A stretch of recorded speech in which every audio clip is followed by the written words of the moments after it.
Hello guys, আমি এখন যাচ্ছি।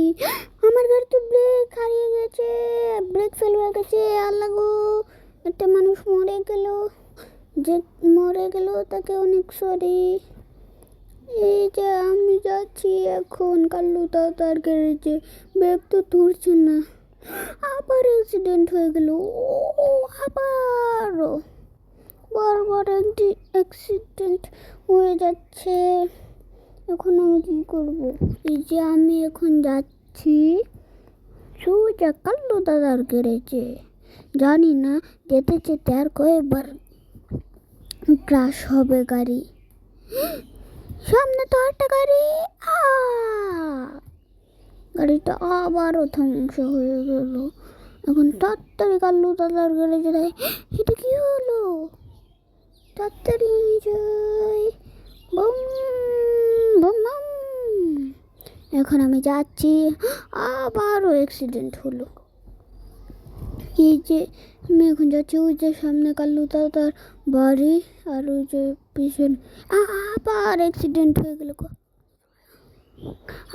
পিছনে তো ওই গ্যারেজটা আছে, এই জন্য আমি এখন যাব কাল্লু দাদার গ্যারেজে। এই যে আমি থামিয়ে নিয়েছি। এবার আমি সোজা যাচ্ছি কাল্লু দাদার গ্যারেজে। ওই যে কাল্লু দাদার গ্যারেজ, চলো যাওয়া যাক। এই যে আমি এসে পড়েছি।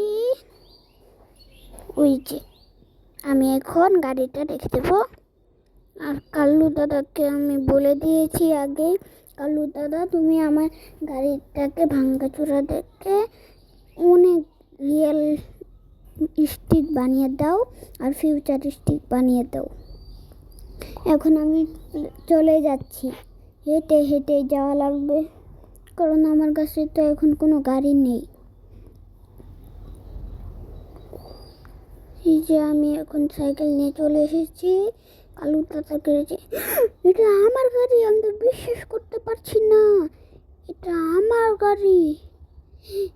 ভালোই হলো, কাল্লু দাদা আমার গাড়িটা এত ভালো করে ঠিক করে দিয়েছে।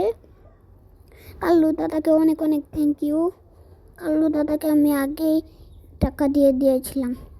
চলো এখন আমি চলে যাই। টাটা। তোমরা লাইক করো আর সাবস্ক্রাইব করো আর কমেন্ট করো। চলো আমরা এখন যাচ্ছি।